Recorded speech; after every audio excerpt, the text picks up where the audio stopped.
नमस्कार, मेरा नाम निखिल तिवारी है और आप सभी लोगों का हॉलीवुड प्रोडक्शंस में स्वागत है।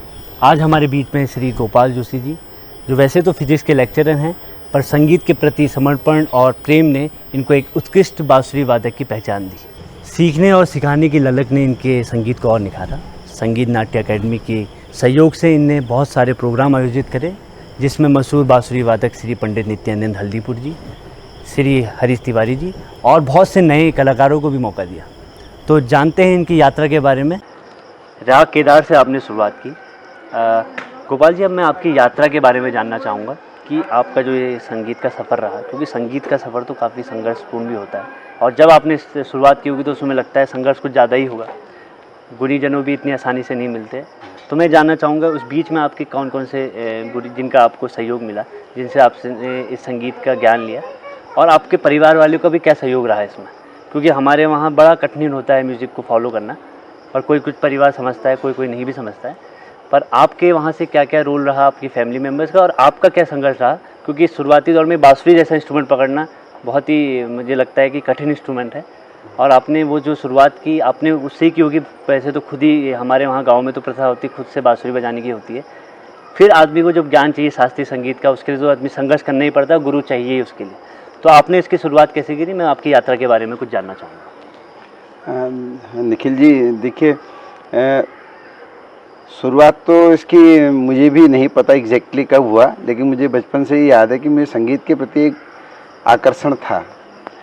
उसका कारण क्या कह सकता हूँ कि मेरे को मैटरनल साइड से, मेरी मदर साइड से जो है, थोड़ा मदर भी मेरी भजन वगैरह मंदिर में गाती थी। अच्छा। और बीच बीच में मुझे वो संगीत के, जैसे कभी रामलीला वगैरह ही उस समय मेन मंच हुआ करते थे, तो उसमें कभी मुझे कुछ गाना सिखा के भेजती थी। तो मैं कहूँगा मदर का तो इसमें बहुत महत्वपूर्ण रोल रहा। लेकिन क्योंकि ग्रामीण क्षेत्र में हम थे, बांसुरी तो वैसे जैसे बच्चे सड़कों में मुरली बजाते हैं, ऐसा कभी सुना होगा तो ऐसा कोई ध्यान नहीं मुझे। लेकिन बांसुरी जिसे कहते हैं प्रॉपर मैंने कभी नहीं सुनी थी तब तक। तब तो ऐसे एर्थ तक भी नहीं हुआ। हाँ, बिल्कुल एर्थ तक तो मैंने कुछ सुना ही नहीं। मैं कालाडूंगी, एक काफ़ी रिमोट एरिया था उस समय, अब तो काफ़ी डेवलप हो गया है। तो फिर जब मैं अपनी प्राथमिक एजुकेशन पूरी करके मैं जब हल्द्वानी आ गया, ये नैनीताल के नज़दीक है, तो उसके बाद क्या हुआ कि पिताजी हमारे रोडवेज में थे। बांसुरी से मेरा जो मिलना हुआ बड़ा एक इत्तेफाकन हुआ कि पिताजी के एक दोस्त हमारे थे, वो बांसुरी बजाया करते थे। तो एक दिन ऐसे ही घर में एक वो हो गया कि मदर ने कहा उनसे, क्योंकि वो हमारे यहाँ किराए में भी रहते थे। अच्छा। तो मदर ने उनसे कहा कि भाई साहब आज बांसुरी सुनते हैं। तो पिताजी ने उनकी तारीफ़ की थी, बहुत अच्छी बांसुरी बजाते हैं। तो उनकी बांसुरी मैंने सर्वप्रथम सुनी। अच्छा।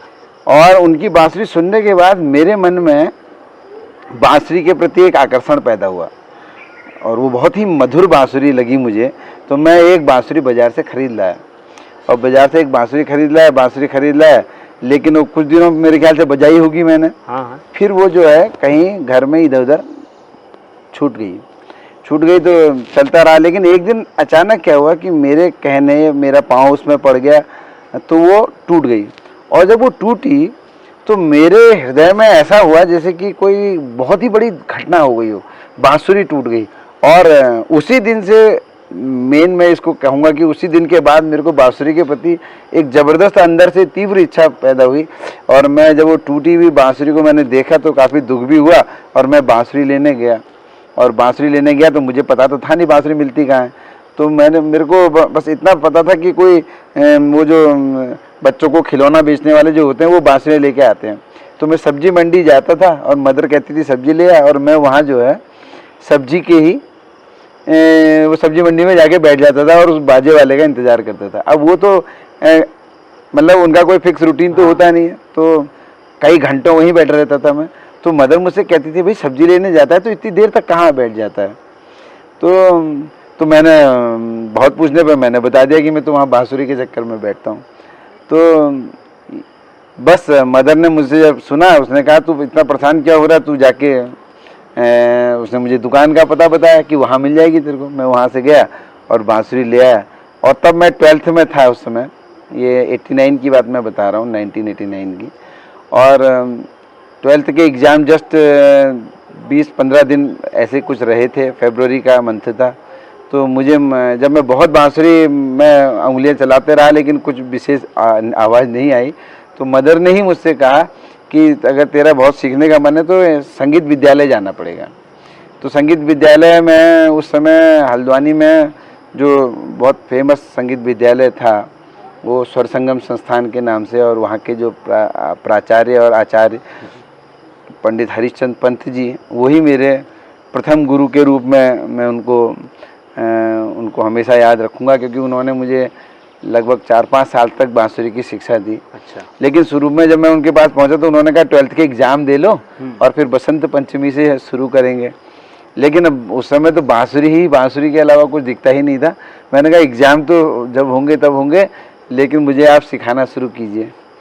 तो फिर भी उन्होंने मुझे बसंत पंचमी तक किसी तरीके से टाला, और बसंत पंचमी से ही मैंने उनके मार्गदर्शन में बांसुरी का अभ्यास प्रारंभ किया। तो छोटे छोटे थे, सुरों की ज़्यादा नॉलेज नहीं थी, गुरुजी अपनी तरफ से बहुत सिखाते थे, बहुत अभ्यास भी कराया, और मैंने सने सने वहाँ विशारद किया। अच्छा। विशारद किया, लेकिन सुरों की बारीकियाँ जो है वो उस बाल्यकाल में समझ में गुरु समझाते भी थे, तो थोड़ा सा एक कमी उस समय रहती है, हर शिष्य के साथ रहती है कि वो कई जगह हाथ मारता है। एक तो मेन गुरु से सीख रहा होता है, तो उस समय पंडित हरिप्रसाद चौरसिया जी के हम ऑडियो सुना करते थे। म्यूज़िक टुडे के ऑडियो आते थे 50-50 रुपये की, उसमें कैसेट सबसे महंगी आती थी, जबकि ऑर्डिनरी जो कैसेट थी 20-20 रुपये में मिल जाती थी, लेकिन म्यूज़िक टुडे की कैसेट्स बहुत महंगी मिलती थी। तो मैं उनको लेके आता था, और तब तक 2-1 मेरे मित्र भी हो गए थे बांसुरी सीखने वाले, तो हम सब उन्हीं को सुनते थे, चौरसिया जी को। हमारे जो गुरुजी पंडित हरिश्चंद्र पंत जी हुए, वो मेन वायलिन के टीचर थे। वैसे सभी इंस्ट्रूमेंट लगभग वो जानते थे, क्लासिकल में बहुत अच्छा स्तर ज्ञान का उनके पास था, लेकिन क्योंकि वो बांसुरी बहुत कम बजाते थे तो थोड़ा सा एक कमी जैसी फील होती थी कि बांसुरी रोज़ सुनने को मिलती, ये एक भाव सा रहता था। लेकिन अब तक कोई ऑप्शन तो था नहीं, और हम जो है हरि जी को ही सुनते थे, और उनकी कैसेट के आगे हम अपनी बांसुरी लेके बजाते थे। उस समय बांसुरी, सुरीली बांसुरी भी मिलना बहुत कठिन होता था, और हमने कई यात्राएं की बांसुरी की, मतलब समझ लीजिए कि उसके बाद मेरे बीएससी एमएससी करने तक मैंने संगीत सीखा। पढ़ाई को एकदम साइड में रख के थोड़ा बहुत कभी कभी पढ़ लेता था। तो ऐसे ही करके ये संगीत की शिक्षा चली। मदर का बहुत अच्छा रोल रहा इसमें, और उन्होंने काफ़ी इसमें मुझे प्रोत्साहित किया। लेकिन पिताजी थोड़ा सा कहते थे, वो भी मेरे भले ही चाहते होंगे अपने हिसाब से, वो कहते थे बेटा इससे रोजी रोटी तो चलेगी नहीं, तो तुम अपनी पढ़ाई करो। तो इस तरीके से इसी दौरान बीच में एक हमारे क्षेत्र के नगर के एक बहुत मशहूर गुरु के रूप में मुरली वाले बाबा जी का नाम मैं यहाँ पे जिक्र करना चाहूँगा। कभी कभी वो, क्योंकि मुरली वाले बाबा जी के ही नाम से फेमस थे, तो मैं उनके पास जाता था, उनका मार्गदर्शन लेता था, और मुझे घंटों बैठा के सिखाते थे। अब लेकिन ऐसा होता है कि हमारा खुद बौद्धिक स्तर उस लेवल का होता नहीं। अगर गुरु बड़ा ज्ञान भी देना चाहे तो जब तक हम ही उसको लेने के में सक्षम नहीं हो तो हम नहीं ले पाते। तो ये प्रारंभिक मेरी जो शिक्षा रही वो आचार्य पंडित हरिश्चंद्र पंत जी और मुरली वाले बाबा जी के मार्गदर्शन में हुई। फिर धीरे धीरे फिर हम प्राइवेट नौकरी में आ गए। तो उस दौरान थोड़ा सा गाने वाने, फिल्मी गाने बजाते रहे, लेकिन बांसुरी सतत मेरे साथ रही। भले ही मुझे उतना मज़ा नहीं आता था बजाने में, क्योंकि सुर में बहुत हम दूर थे सुरों से, तो बजाने में उतना मज़ा नहीं आता था, लेकिन मैं बांसुरी से लगातार टच में रहा, कभी मैंने इसको छोड़ा नहीं। हाँ, एक कमी जैसी रहती थी कि हाँ भाई हमने विशारद भी कर लिया है, सब कुछ है, तो लेकिन संगीत में अभी जो है मज़ा नहीं आ पा रहा है, कि क्या कमी जैसी, हाँ कुछ कमी सी रहती थी। फिर उसके बाद मैं इधर गवर्नमेंट जॉब में आ गया 2006 के बाद।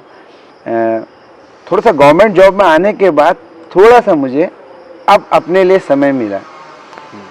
मैं क्योंकि इनिशियल पोस्टिंग थोड़ा सा रिमोट एरिया में मिलती, तो मुझे काफ़ी सुदूर एक क्षेत्र है अल्मोड़ा का एक इंटीरियर इलाका है लमगड़ा, मैंने वहाँ प्रारंभ के 4 साल वहाँ किए।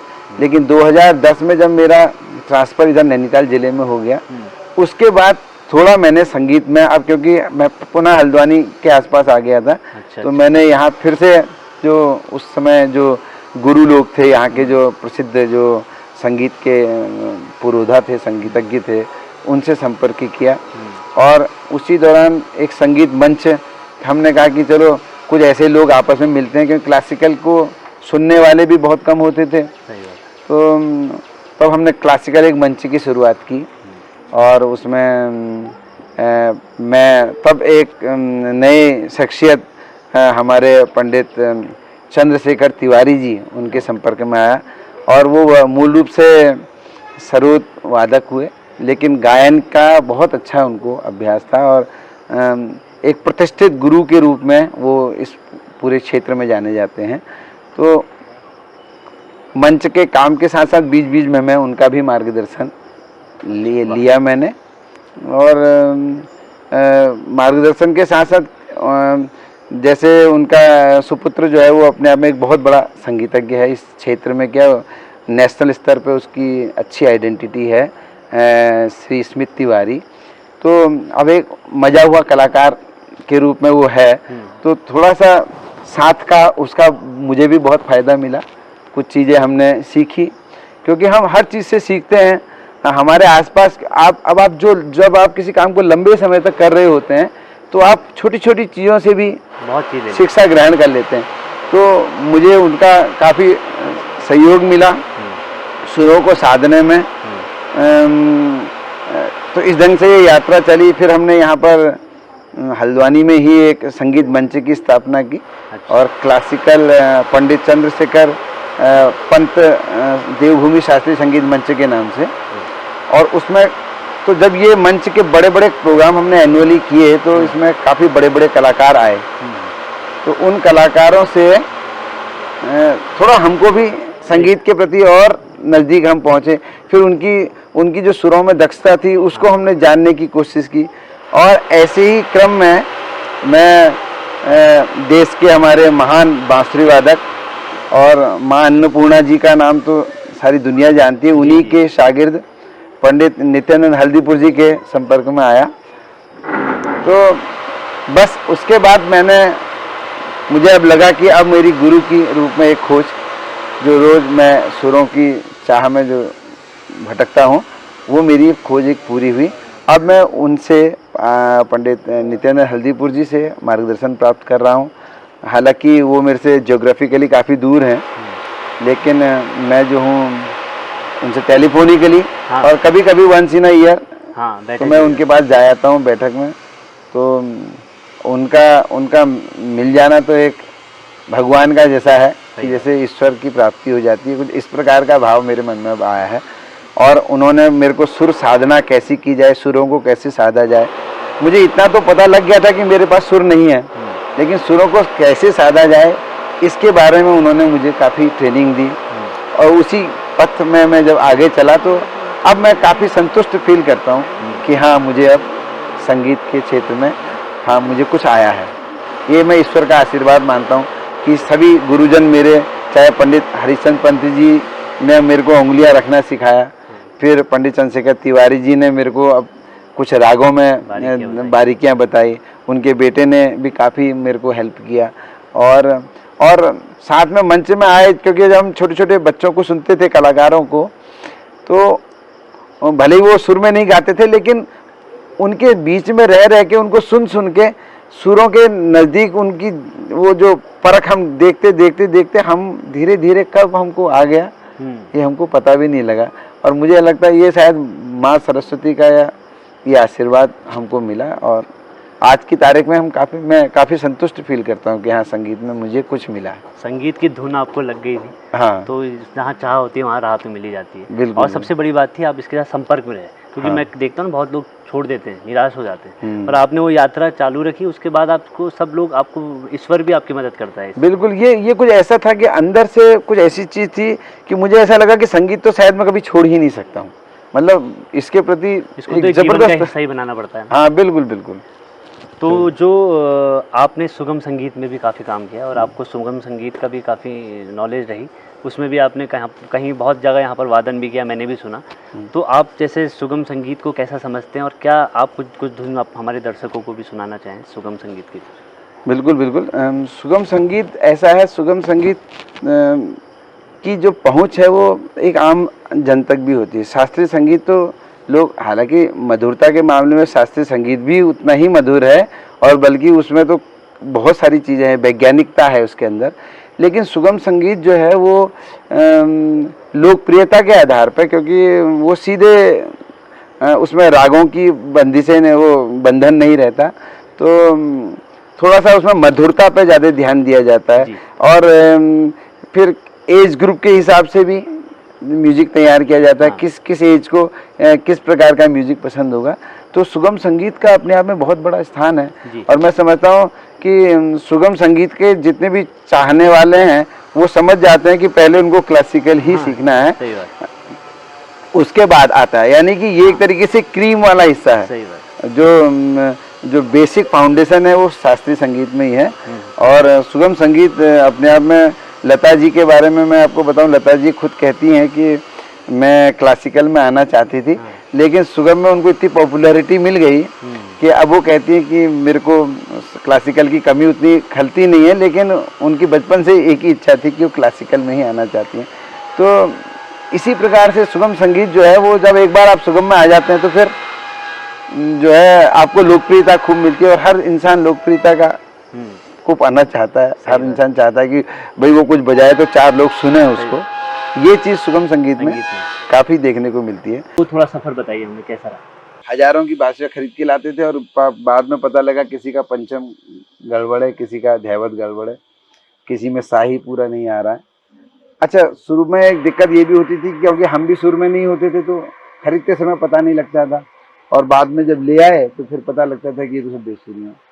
तो मेरे मन में विचार आया कि आखिर इस बांसुरी में जो कमी है वो मैं खुद ही उसको दूर करूं, खुद ही बांसुरी बनाऊं। तो मैंने शुरू में जो है बिजली को जो फिटिंग वाले पाइप आते हैं, पीवीसी के पाइप, इनमें छेद करके बांसुरी बनानी शुरू करी। अच्छा। अब वो क्योंकि बांसुरी बनाने में मैं अपनी जो फिजिक्स के, जो भौतिक विज्ञान के एक ऑर्गन पाइप के सिद्धांत जो है उनको अप्लाई किया मैंने। लेकिन फिर पता लगा कि जो हमने पढ़ा था फिजिक्स में वो तो बहुत ही लिमिटेड स्टडी है। अच्छा। और उस बांसुरी बनाने के लिए कुछ और भी स्किल हमें खुद डेवलप करनी पड़ेगी, क्योंकि ऑर्गन पाइप का हम वहीं तक पढ़ते हैं, उसके बाद ऑर्गन पाइप के बारे में बाकी कुछ पढ़ाई हमको as a teacher, as a student जो है पढ़ने को नहीं मिली, क्योंकि इसमें तो प्रैक्टिकल भी हाँ, इसमें प्रैक्टिकल है, इसमें तो कारीगरी भी चाहिए, फिर टेम्परेचर का भी बहुत फर्क पड़ता है। तो ये सारी चीजें जो है मेरी लगातार जारी रही, एकदम महारत हासिल नहीं हुई। YouTube चैनल में भी कुछ लोगों ने बांसुरी बनाने की विधाएं डाली थी, लेकिन वो भी एक बस खाली जैसे कहते हैं touching the tip of the iceberg. Touching the tip of the iceberg, जैसे आइसबर्ग का मैक्सिमम पोर्शन पानी के नीचे होता है और खाली ऊपर का एक छोटा सा हिस्सा दिखता है। तो कुछ इसी प्रकार के वो जो ऑडियो और जो सॉरी YouTube के चैनल थे उनसे जानकारी नहीं मिली। फिर मेरे को सबसे बड़ी हेल्प उसमें मिली जब इनफैक्ट आप ही के माध्यम से वो हेल्प मुझे मिली, जब आप उस समय मुंबई थे तो आपसे मैंने पहली बार एक बांस का टुकड़ा मंगाया था। मैंने कहा था एक बिना बनी हुई बांसुरी का एक बांस मुझे भिजवा दो, और मेरे ख्याल से वो that was my first flute जो मैंने बनाई, और वो काफी हद तक मुझे सुर के आसपास मैंने बनाई। सुर का ज्ञान तो आपको, हाँ, सुर का ज्ञान धीरे धीरे फिर सुर का ज्ञान भी होता गया, और वो बांसुरियाँ बनाते रहा, मैं कुछ डिफेक्ट भी आते रहे। फिर धीरे धीरे क्योंकि आप जब किसी भी विधा में जाते हैं, आपको भले ही कोई रास्ता पता ना हो, आपको कोई बताने वाला भी ना हो भले, लेकिन आप खुद भी सीखते जाते हैं। आप अपनी गलतियां करेंगे, फिर उन गलतियों से सीखते हैं। कुछ इसी तरीके से मैंने बांसुरियों में जो है धीरे धीरे दक्षता हासिल की, और फिर मेरे मन में ये था कि बांसुरी जो है लोग इधर उधर दूर दूर तक जाते हैं, तो क्यों ना अपने क्षेत्र के उत्तराखंड के लोगों को मैं यहीं से हेल्प करने के, पहले तो सबसे पहली बात है कि पहले तो मैं सक्षम हो जाऊं, तभी मैं हेल्प कर पाऊंगा। तो इस दिशा में लगातार प्रयास करते रहे, तो आज मुझे उसमें काफी, तो ये भी देखा आपने काफी ज्यादा इनोवेशन भी गए, और जब मैं पहले आपसे मिला था तो आपकी फिंगरिंग स्टाइल बिल्कुल अलग थी, और अब मैं देख रहा हूँ कि आपने काफी मॉडिफिकेशन अपनी फिंगरिंग स्टाइल में भी कर लिया, और एक होल अगर आप दिखाना चाहें दर्शकों की, एक यहाँ पर आपने का होल भी किया है और इसमें आपने पूरा स्टाइल चेंज किया अपना बजाने का भी। ये इसमें मैं देखिए बांसुरी में कितने मॉडिफिकेशन मैंने किए हैं, ये सब मैंने देखिए यहाँ पर एक्स्ट्रा छेद हो गया था तो इसको बंद कर दिया। जी जी। इसमें पीछे से अलग सा टुकड़ा मैंने लगा रखा है। अच्छा। ये वाला। और बांसुरी को बजाने में, क्योंकि ये वाले होल को बजाने के लिए मैंने उंगली का पहले ऐसे पकड़ते थे, अब हमने ऐसे। मैं तो अभी भी वही स्टाइल से पकड़ता हूँ। हाँ, तो ये सब धीरे धीरे क्या है कि आवश्यकता है आविष्कार की जर्नी की, बांसुरी की रेंज को बढ़ाना है। मैंने इसमें एक और होल भी दिया है यहाँ पे, इनफैक्ट 10 होल वाली एक बांसुरी मैंने बनाई है। उसमें मैंने ये जो पंचम का होल है इससे ऊपर एक होल और दिया है, कोमल ढैवत का होल। काफी बांस भी खराब हुए होंगे, काफी बांस खराब हुए, वो तो पैसों का तो मैंने कोई हिसाब ही नहीं रखा उसमें। उसी से तो फिर आपको इसका बस बिल्कुल उस से हो पाता है, उस सब का बेनिफिट मुझे इसमें मिला और आज मैं अच्छी बांसुरियां बनाने में सक्षम हूँ। और जो भी मेरे आसपास सीखने वाले हैं उनको मैं कम से कम दाम में, बस केवल लागत मूल्य पे ही उनको बांसुरी देता हूँ। बहुत अच्छी बात है। हाँ, तो ये इसका श्रेय आप ही को जाता है, क्योंकि आपने अगर वो बांस नहीं भिजवाया होता, क्योंकि मुझे उस समय ये भी नहीं पता था बांस मिलता कहाँ है। वो मैंने असम से मंगाया था आपके लिए। अच्छा, बहुत बहुत धन्यवाद। तो ये सब आज यहाँ की इसकी शुरुआत में एक कड़ी आप भी इसमें रहे हैं। तो अब ये मेरा एक और आपसे बहुत महत्वपूर्ण सवाल है ये, कि मैं देखता हूँ संगीत जो हमारे वहाँ है वो सिर्फ गुरु शिष्य परंपरा तो है ही, और घरानों में बच के रह गया। जैसे एक आम आदमी का लड़का कोई संगीत जाना चाहता है तो उसके लिए स्कूली कोई व्यवस्था नहीं है। स्कूल में आजकल कोई जैसे म्यूजिक की स्ट्रीम नहीं है हमारे वहाँ। जैसे आप विदेशों में देखें स्ट्रीम है, अगर किसी बच्चे को करना है म्यूजिक तो उसका पहले से कैरियर उसकी तरह डाइवर्ट हो जाता है। और यहाँ पर थोड़ा पेरेंट्स की भी थोड़ी कमी हो जाती है कि उनको भी पता नहीं म्यूजिक में क्या है, उनको लगता है कि बड़ा कठिन होता है। पर मैं ये सोचता हूँ कि म्यूजिक में इतना स्कोप है, अगर आप नहीं करना चाहें। मैं अपना खुद एग्जांपल इसलिए लेता हूँ कि मैंने तो बहुत बाद में शुरुआत की, फिर भी मैंने वहाँ पर म्यूजिक का स्कूल भी खोला। उसके बाद मैंने करते करते उस चीज़ में लगा। तो मैं कह रहा हूँ कि इसमें कम आपके पास कॉम्पिटिशन है, ज़्यादा स्कोप है अगर उसको आप सही से करना चाहें। पर क्या होता है कि सरकार की को भी यहाँ पर ध्यान देना पड़ेगा, क्योंकि अकेले व्यक्ति से, जैसे आपने बहुत सारे प्रोग्राम भी यहाँ करे, कब तक आप भी कर लेंगे जब तक सरकार की कुछ योजना ऐसी नहीं आएगी कि कलाकारों को प्रोत्साहन भी तो मिलना चाहिए। कलाकार का छोटा बड़ा तो नहीं होता, वो तो समय उसको बड़ा या छोटा करता है जितना रियाज करेगा। तो बचपन से जो लोगों को संगीत मिल जाता है वो तो उनको भगवान का एक आशीर्वाद ही है। पर कोई चाहता है, मैं तो ये सोचता हूँ जन्म जन्म की प्रथा होती है, एक जन्म में तो ये नहीं मिलता है। तो उसके कोई कर्म ऐसे रहे होंगे कि उसको बचपन से उसके घर में मिल गया। पर मान लीजिए जो जैसे हम जैसे थे, आपने भी 12 के बाद शुरू किया, मैंने भी तो बीकॉम के बाद शुरू किया आपको देख के। पर हमारे टाइम में तो अभी यूट्यूब भी इतनी चीज़ें हैं कि हम भटक भी सकते हैं और उससे बहुत कुछ पा भी सकते हैं, वो आपके ऊपर है। पर आपके समय तो बड़ी दिक्कत थी उस समय, आपने ऑडियो से सुना, वैसे विद्या तो सुन के ही आती है ये।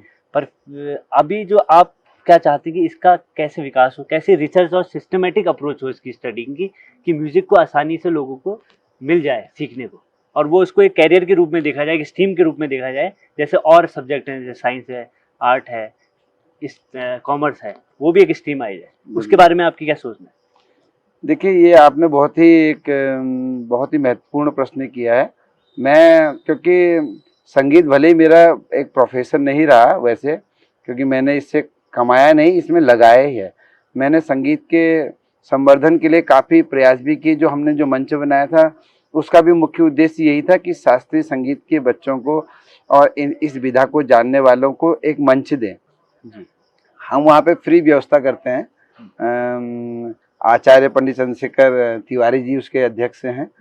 तो ये जो उद्देश्य था ये केवल शास्त्रीय संगीत को एक जीवित रखना और बच्चों के बीच तक उसकी पहुंच हो जाए। क्योंकि आजकल आप देखिए, अगर बच्चे ने फिल्मी गाने पे डांस वगैरह सीखा है तो उसको कई मौके मिल जाते हैं। महिला संगीत में भी वो मौका मिल जाएगा, अगर कोई जैसे ओकेजनल पार्टीज हैं वहाँ मिल जाते हैं। लेकिन क्लासिकल वाले बच्चों को कुछ नहीं मिलता है। जबकि आप आश्चर्य करेंगे कि क्लासिकल में BA है, MA है, PhD है, विषय के साथ गायन में है, तबले में है, आपके मतलब हर फील्ड में है PhD में। हमारे क्षेत्र के एक बहुत ही अच्छे बांसुरी वादक हैं मोहन महतोलिया जी, उन्होंने बांसुरी में बनारस यूनिवर्सिटी से PhD की है। ऐसे ही हमारे ही क्षेत्र के एक मेरे साथी सीखा करते थे पंडित धीरज पांडे जी, वो मेरे हम उम्र हैं और इस क्षेत्र के प्रतिष्ठित बांसुरी वादक हैं और दिल्ली में आप अपना फ्रीलांसिंग में करते हैं काम और खुद ही बांसुरी बजाते हैं। और वो सबसे पहले बांसुरी वादक यहाँ के जो एक अच्छा जिन्होंने एक मुकाम हासिल किया, या मैं कह सकता हूँ जिन्होंने संगीत के लिए ही सबको समर्पित किया, मिस्टर धीरज पांडे जी, तो मैं उनका भी जिक्र करना चाहूँगा। तो लेकिन आप देखिए विशारद है, बीए है, एमए है, लेकिन उसके बाद बच्चे को ना कहीं कोई मंच है, ना उसका कोई प्रोत्साहन है, ना कोई नौकरी है, कोई नौकरी भी नहीं है। और इसके लिए मैंने माननीय प्रधानमंत्री जी हमारे मोदी जी, इस समय देश के यशस्वी प्रधानमंत्री हैं, उनको भी काफ़ी पत्राचार, ओपन लेटर भी लिखे हैं मैंने। फेसबुक में वो भी डाली, पोस्टें भी डाली थी कि क्लासिकल म्यूजिक को आप आगे कैसे बढ़ाएंगे। अभी आप देखिए कि मैं समझता हूँ जो रोजगार का सबसे प्रमुख साधन है वो इस समय टीचिंग प्रोफेशन सबसे बड़ा साधन है, लेकिन आप देखिए उसमें भी प्राइवेट सेक्टर में टीचर्स की सबसे ज्यादा डिमांड रहती है। मैक्सिमम लोग जो है वही खपते हैं संगीत वाले, लेकिन वहाँ वो विशारद एमए बीए क्लासिकल में करने के बाद स्कूलों में आप ड्रम सिखा रहे हैं, स्कूलों में आप पाश्चात्य इंस्ट्रूमेंट सिखा रहे हैं, जबकि हमारे देश के जो इंस्ट्रूमेंट्स हैं बांसुरी है, सितार है, शहनाई है, और क्या कहते हैं वायलिन है, या इधर देख लीजिए सारंगी है, ये इंस्ट्रूमेंट तो, और वीणा है, रुद्र वीणा है, बिजली वीणा, इतने सारे इंस्ट्रूमेंट्स हैं, बच्चों ने नाम भी नहीं सुने होंगे, बच्चे पहचानते भी नहीं। आप तानपुरा दिखाइए वो बच्चे समझते हैं सितार आ गया।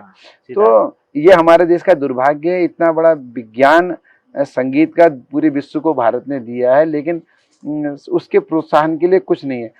अगर अब आप दूसरी तरफ से देखिए कि आज हमारे बच्चे बीए में हिस्ट्री पढ़ रहे हैं, हिस्ट्री की उनकी जीवन में क्या उपयोगिता है? सही बात, कोई उपयोगिता नहीं है, लेकिन वो एक कंपलसरी सब्जेक्ट है, उसमें तमाम अपॉइंटमेंट्स हैं। और वहीं म्यूजिक में अगर उसको कोई नौकरी भी नहीं मिलेगी तो भी स्वांत सुखाय के लिए वो अपना, सही बात, वो उसका उपयोग कर सकता है। जीवन में बहुत बदलाव होते हैं, जीवन में बदलाव आ सकता है। सबसे बड़ी बात ये होती है कि संगीत में कंटेनमेंट है, संगीत में संगीतकार जो है वो संतुष्ट रहता है। अगर उसको कम भी मिल रहा है वो सुसाइड नहीं करेगा। अभी आप देख लीजिए, आप डॉक्टर बना दीजिए, आप इंजीनियर बना दीजिए, लोग डिप्रेशन में सुसाइड कर रहे हैं। संगीतकार के बारे में मैं ये कह सकता हूँ कि कितना भी वो डिप्रेशन में क्यों ना आ जाए, कितनी भी आर्थिक तंगी क्यों ना हो, लेकिन उसका हौसला बुलंद रहेगा। सरकार क्या इसको संगीत की उपलब्धि नहीं मान सकती? तो मैं कह रहा हूँ कि अगर आप प्राइमरी स्तर पे बच्चे को, प्राइमरी से लेकर इंटर तक, आप उसको सतत रूप से संगीत तो एक विद्यालय में एक पाठ्यक्रम डिसाइड कर दीजिए, तो उससे क्या फायदा होगा? एक तो हमारे जो संगीतकार बंधु हैं, जो बेचारे बड़ी मेहनत करके हजारों रुपए फीस देके संगीत सीखते हैं, उनको एक रोजगार का अवसर मिलेगा। दूसरी बात, स्कूल में एक संगीतमय वातावरण बनेगा। मैं आपसे एक क्वेश्चन करना चाहता हूँ कि आप देखिए हमारे विद्यालय में माँ सरस्वती का चित्र लगभग सभी जगह है, और माँ सरस्वती के एक हाथ में वीणा है और दूसरे हाथ में किताबें हैं। तो आपने किताबें ही किताबें रखवा दी, वीणा तो आपने गायब कर दी। तो जब बच्चे को संगीत से आपने दूर कर दिया, संगीत से बड़ा कंसंट्रेशन तो कहीं है नहीं। हमारे गुरु पंडित चंद्रशेखर तिवारी जी अक्सर कहा करते हैं कि अगर आप सा लगा रहे हैं तो आपका ध्यान कहीं दूसरी चीज में जा ही नहीं सकता, यानी कि एकाग्रता की इससे बढ़िया ओम और सा की तो ध्वनि भी एक है। अगर आप सा कहिए, आप मिलाइए, तो आप देखिए आपका ध्यान जितनी देर तक आप सा लगाएंगे आपका ध्यान एक क्षण के लिए भी इधर से उधर नहीं जाएगा। तो ये संगीत की प्रामाणिकता है, आप विद्यालय में लागू कीजिए। बच्चों को आज विज्ञान ने भी प्रूव कर दिया है, पाश्चात्य विज्ञान ने भी प्रूव कर दिया है कि संगीत जो है वो बच्चों में जो उसके न्यूरॉन्स के डेवलपमेंट है वो संगीत के माध्यम से बहुत ज्यादा होता है। संगीत की थेरेपी हो रही है, संगीत की थेरेपी आज स्कूलों में हर विषय का टीचर है, लेकिन संगीत का नहीं है। सही बात। मैं तो यही आपसे बात कर रहा हूँ कि स्ट्रीम अगर होती, बिल्कुल सीधे बीए क्यों करेगा? जब उसको नींव भी उसकी कमजोर है, वो बीए करने जाएगा, सिर्फ पढ़ेगा, उसको तो रियाज भी चाहिए। प्रैक्टिकल नहीं, ये तो प्रैक्टिकल साइंस है, इसको आप इंटर से शुरू से लेकर इंटर तक आप पढ़ाइए, उसके ऊपर तो है ही है संगीत कॉलेजेस में। तो संगीत का डेवलपमेंट ही नहीं, अच्छा संगीत विज्ञान से भी जुड़ा हुआ है। मैंने अपनी फिजिक्स के जितने एक्सपेरिमेंट इसमें किए, जैसे एग्जाम्पल के लिए मैंने आपसे कहा ऑर्गन पाइप हमने पढ़ा था, लेकिन मैंने जब बांसुरी बनाई तो उसमें हमने वहां पे जब ऑर्गन पाइप पढ़ते थे तो बांसुरी की लेंथ के हिसाब से, पाइप की लेंथ के हिसाब से सुरों की बात होती थी, डायमीटर के हिसाब से तो सुरों के हिसाब से, ये हमने खुद प्रैक्टिकली देखा। फिर टेम्परेचर का इसमें फर्क पड़ता है। तो फ्रीक्वेंसी क्या चीज है, ये बहुत सारी चीजें ऐसी हैं, बच्चा जब इसको करता है तो वो समझता है। और मैं समझता हूँ ये एक विज्ञान है, इसको एक फुल फ्लैश सब्जेक्ट के रूप में नीचे से ऊपर तक इसका पाठ अगर हम बना दें। और पहले भी अगर प्राचीन काल में भी देखा जाए तो गुरु सबसे पहले संगीत की ही शिक्षा देते थे। अगर आप इतिहास में हमारे उसमें वैदिक काल में चले जाएं तो संगीत सबसे पहले होता था, और गुरु माँ जो है संगीत सिखाया करती थी है। और हमारे हमारे गुरु माँ का नाम तो अब मैंने अपने गुरु के ही माध्यम से सुना कि वो गुरु माँ कहते थे मां अन्नपूर्णा जी को। तो ये गुरु माँ जो है वो बचपन में वही संगीत सिखाती हैं। उनके जैसे शिष्य भी मिलना आज काम आज की तारीख में ट्रेनिंग प्रोग्राम है टीचर्स के जितने भी हैं, क्योंकि मैं एक शिक्षक भी हूँ, तो ट्रेनिंग प्रोग्राम्स में भी म्यूजिक को कोई स्थान नहीं है। तो ये सब चीजें हैं, अगर सरकार इस पर ध्यान दे तो एक बेरोजगारी की समस्या खत्म होगी। दूसरा जो आत्महत्या कर रहे हैं किसान, अब देखिए पहले हमारा किसान जब वो लगाता था तो अलगोजा बांसुरी बजाते थे, तो उससे किसान का मन खो जाता था, खुशी। और क्या कहते हैं वो हुड़किया बॉल हुआ करते थे तो पहाड़ों में, तो हमारे स्किल भी तो डेवलपमेंट हो रहा है आदमी का, सब चीज डेवलपमेंट। तो म्यूजिक तो हर जगह है आपका। आप देखिए म्यूजिक को कहाँ, आप हमारे जब हमारा जन्म होता है उसमें सगुन आखर के गीत से लेकर आपके मरणोपरांत तक संगीत ही संगीत है। सही बात। और उसके लिए विद्यालय के पाठ्यक्रम में कोई स्थान नहीं। वही मुझे सबसे ज्यादा इसी में दुख हुआ कि ये हमारे स्कूल में नहीं है। प्राइमरी जहाँ पर नींव बनती है बच्चे की, और घर घर में म्यूजिक होगा। मैं तो और लोगों से ये भी कहना चाहूंगा कि अपने घर में कुछ भी अच्छा काम करें, नामकरण हो तो ऐसे शास्त्रीय संगीत बैठक रखें, हल्की छोटी छोटी बैठक रखें, जिसके घर में आपके घर में अगर म्यूजिक आ गया तो आप आधे वैसे ही आप भगवान को प्राप्त हो गए। बिल्कुल आपको, क्योंकि ये भी एक साधना ही तो है, साधना है। तो पॉजिटिव एनर्जी आती है। हमारे वहाँ तो बांसुरी के बारे में तो वास्तु शास्त्र कहता है कि बांसुरी अगर आप घर में वैसे ही रख लीजिए तो एक ट्यून्ड बांसुरी, तो वास्तु दोष का निवारण हो जाता है इससे। जैसे गौ पालन से वास्तु, तो इसी प्रकार का ये एक बहुत ही दिव्य इंस्ट्रूमेंट है और सबसे सिंपल है। इसमें कुछ नहीं लगा है सिवाय छेद है, और सभी कुछ ये जो है इसमें है, सभी कुछ है। आखिरी सवाल एक पूछना चाहूंगा कि जो भी इच्छुक हो बांसुरी सीखने के लिए, क्योंकि इंस्ट्रूमेंट ऐसा ना, गाइडेंस तो मिल रही है पर यूट्यूब में इतने ज्यादा गाइडेंस है कि आदमी को ये नहीं समझ में आता कब क्या करूं, क्योंकि वो तो वीडियो पे वीडियो देखे जा रहा है। अब एप सीखना है वो तब तक जेड में चले जाता है, उसको जेड की बात पता नहीं है। तो मुझे लगता है तालीम तो चाहिए होती, गुरु का इसमें तो जरूरत है ही। पर मैं कहता हूँ यूट्यूब एक बाद में आपको मदद करेगा, जब आपको कम से ABCD तो आ जाए। आपको ABCD नहीं आ रही है, आप पहले वहां चले जा रहे हैं, वो भी बड़ी दिक्कत। क्योंकि मैं भी जब सिखा रहा हूँ तो मुझे वो प्रॉब्लम आ रही है कि आदमी पहले गाने में चले गया, फिर सारे गामा नहीं पता उसको है कहाँ पर। तो वो दिक्कत भी है, भटकाव भी है। पर ये बांसुरी अगर कोई सही ढंग से सीखना चाहता है, इसको कैसे नियम इसका क्या है कि भाई कि सीखने के सबसे बेसिक नियम क्या है कि बांसुरी को अगर आप कोई भी नया स्टूडेंट आता है उससे आप क्या बातें कहते हैं, मतलब ये उसके लिए कैसे उसको इस जर्नी को आगे ले जाना है बांसुरी सीखने का? एक्चुअल में मैंने अभी देखा कि जब हम बच्चे बांसुरी सीखने के लिए अप्रोच करते हैं तो वो किसी धुन उनको सुन के आए हुए होते हैं। जी। और उनके मन में संगीत को एज ए साइंस वो जानते ही नहीं, क्योंकि कहीं पाठ्यक्रम में तो कहीं संगीत था ही नहीं। तो उसमें दिक्कत क्या आती है कि जैसे एग्जाम्पल के लिए आपको मैं सिंपल सी बात बताता हूँ। जब हम बचपन में जब छोटे छोटे थे तो हमने टेबल रटी जी। अब उस टेबल में रोज रटनी होती थी। रोज टीचर खड़ा करके हमें प्राथमिक उसमें पाठशाला में एक बार रोज टेबल रोज पढ़नी होती थी, उसमें कोई नया नहीं होता था। तो बड़ी बोरियत होती थी। लेकिन वो टेबल कितने काम की होती हैं, वो जिंदगी भर काम करती हैं। अगर हम संगीत में सारे गामा पाधा निशा में रोज नया नहीं करना है, बल्कि उन्हीं चीजों को बार बार अभ्यास करना है। तो मैं अब बार बार अभ्यास करने को बच्चे तैयार होते नहीं, क्योंकि सबसे पहले तो उसको उस मनस्थिति में लाना पड़ेगा कि भाई यही सब कुछ है। तो उनको बार बार जैसे अलंकारों का अभ्यास है, एक ही अलंकार को रोज नया अलंकार बजा के, या एक दिन में 50 अलंकार बजाने के बजाय एक अलंकार को 50 बार बजाया जाए। हम भी वो कंफ्यूजन में रहे। फिर हमें लगा नहीं मार्ग तो यही है, क्योंकि बाद में तो आना वही है। बिल्कुल। आप जितना समय ऐसे करके आ जाए या ऐसे करके आ जाए, गुरु तो होता है कि दिशा सीधी दिखा दे आपको। अगर आपको कहीं जाना है वो सीधी दिशा आपको दिखा देगा। बिल्कुल। तो ये आपसे जो आप बातें रही और आपने इतना हमें बताया बांसुरी के बारे में, अपने जीवन के बारे में, आपका बहुत बहुत धन्यवाद। आप हमारे इस प्रोग्राम में आए, हीलीवुड प्रोडक्शन से आपका स्वागत भी रहा, और आप और भी हमें यहाँ पर अपना उपस्थिति देते रहेंगे और आपसे भी काफ़ी सहयोग मिला। आज हमारा पहला एपिसोड था और आप हमारे बीच में आए, बहुत बहुत आपका स्वागत।